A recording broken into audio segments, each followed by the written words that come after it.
Vision astro एवं vastu presents. जय जगन्नाथ। नमस्कार प्रिय दर्शक बंधु, आसन देखा साम विजन आस्ट्रो एंड वास्तु कार्यक्रम कालपुरुष अष्टम राशि विचारस व्यक्ति मान अक्टोबर मासटी अति शुभफल प्रदान कर मास आरंभ 17 अक्टोबर पर्यंत कर्मभावर मालिक लाभ स्थान में बसवा हेतु कर्मक्षेत्र निज दक्षता अनुसार नियुक्ति कराइब। बेपार हो चाकरी हो अति शुभफल निश्चय पाइबे। जदि आगुरी आपड़ कौन इंटरव्यू देते इंटरव्यू ये मसरे से पास करेंगे कर्मक्षेत्र नियुक्ति निश्चय हे। कर्मक्षेत्र में प्रमोशन हो, दरमा वृद्धि हो। 17 तारिख पर सूर्य द्वादश स्थान को गोचर करने द्वारा कर्मक्षेत्र किसी समस्या देखा दे पारे बा ता सहित उपरस्थ अफिसर सहित विवाद मतभेद देखादेव। एणु आपड़ सतर्कता सह कर्मक्षेत्र को अतिबाहित करवा जरूरी। जदि कौन सी विचारास व्यक्ति मान जदि विदेश में चाकरी करुवे, जो मैंने विदेश में चाकरी हो बेपार हो करुवे से अति शुभफल पाइबे। प्रायतः विचाराशि व्यक्ति माने ए मासरे शुभ अशुभ मिश्र फल पाइबे। आर्थिक दृष्टि ये मासटी प्राय आय भावर मालिक बुधों स्थिति से भल नथिबारु आर्थिक क्षेत्र कमजोरी देखा जाउछि। अर्थ को देखि चाहि खर्च करतु। अक्टोबर 10 तारिख पर रवि शुक्र गोचर आर्थिक क्षेत्र की सुधार आणिबो।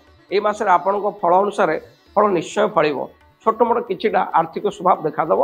विचारस व्यक्ति ए मासरे स्वास्थ्य पक्षरु सेतरा शुभ फल देव नाही। ठंडा ज्वर ब्लड प्रेशर एक्सीडेंट भय देखा जाउछि। एणु एथिपे आपण सतर्कता विधेय। ए मासर प्रथम भाग स्वास्थ्य पे बहुत भल, मासर द्वितीय भाग स्वास्थ्य पे जमा अनुकूल रहिबो नाही। एथिपई आपण सतर्क होइबा चलिबा निहाती जरूरी। विचाराशिर पंचम भावर मालिक गुरु अष्टम स्थान रे बसिबा हेतु जदि विचाराशिर युवक युवती माने उभय उभय को प्रेम करुथिबे बा भल पाउथिबे एथरे विवाद हबो, एंक भीतर मतांतर हबो और डिस्टर्बांस घटिबाटा ही सुनिश्चित।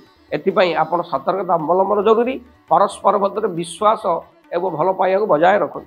पारिवारिक संपर्क देखिले सेतला भल फल दब नाही। विचाराशी व्यक्ति विशेष मान अक्टोबर मासटी शुभ अशुभ मिश्र फल रहिबो। राहु स्थिति चतुर्थ भाव में थिबारु शरीर परिवार मध्य छोट मोट कथा को नहीं विवाद देखादेव।